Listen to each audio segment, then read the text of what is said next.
Adaobi's fingers grazed the petals of the moon blossom, and the flower pulsed with a soft, golden light. The moment she plucked it from the rock, the air around her grew heavy, and the forest seemed to sigh. The leopard stepped forward, its amber eyes glowing brighter. "You have taken the moon blossom," it growled. "Now, you must pay the price. Tell me, child, what are you willing to sacrifice for the life you wish to save?"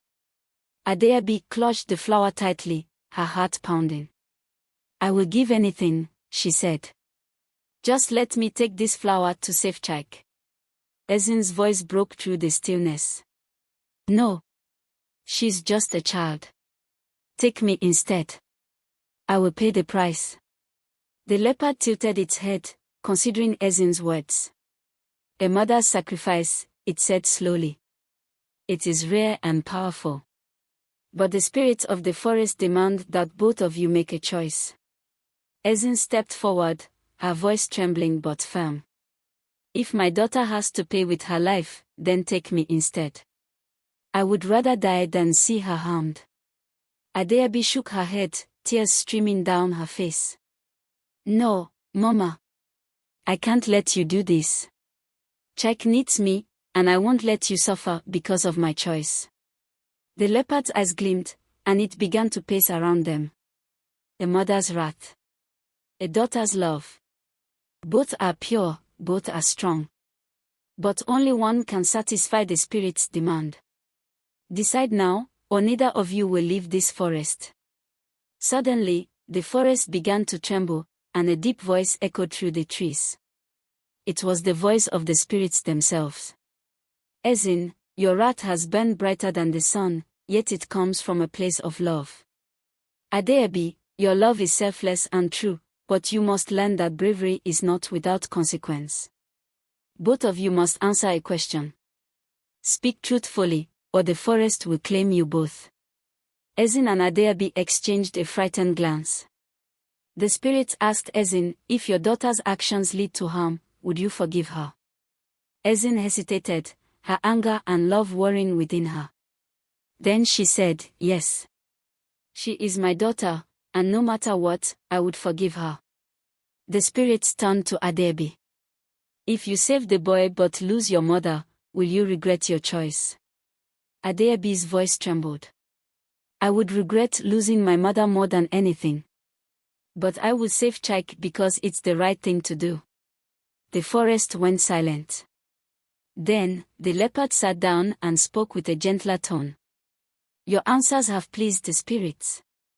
Love, forgiveness, and sacrifice are the strongest forces in the world. You may take the moon blossom, and neither of you will be harmed."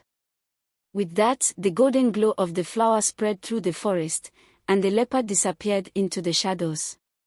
Ezin hugged Adaobi tightly, her anger replaced by relief and love. "I'm so proud of you," Ezin whispered. They returned to the village just as dawn broke.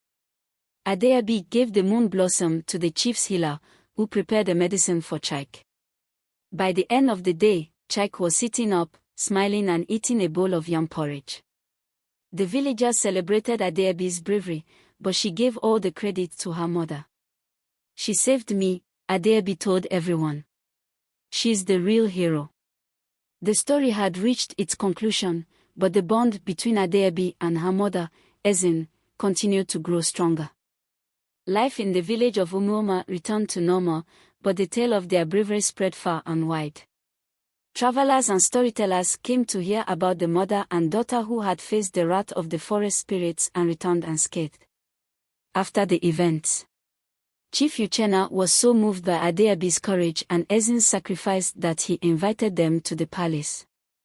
"The village owes you a great debt," he said. "You have shown us the true meaning of love and bravery." Ezin and Adaobi, however, preferred the quiet life near the Iroko tree. They were content to live humbly, helping the villagers with their wisdom and kindness. Ezin began to smile more often, and her anger softened.